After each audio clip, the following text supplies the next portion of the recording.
نكمل لحضراتكم انه احنا وفرنا سماد، وفرنا مي، لانه احنا عندنا نظام هيدروبونيك، نظام سيستم متكامل.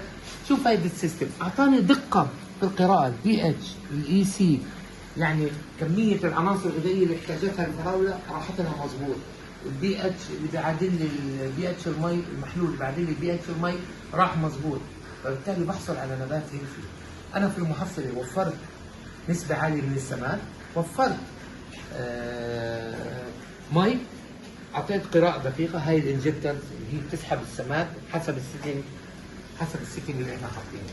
فبالتالي احنا بنتعامل مع الزراعة انها مصنع، راح نرتاح وراح ناخذ محصول جيد وممتاز. ودائما وابدا لازم هيك نتعامل، انه الزراعة هي عبارة عن مصنع مش فقط هواية. حياتنا في الزراعة، والعالم كله محتاج زراعة شو ما كان المحصول.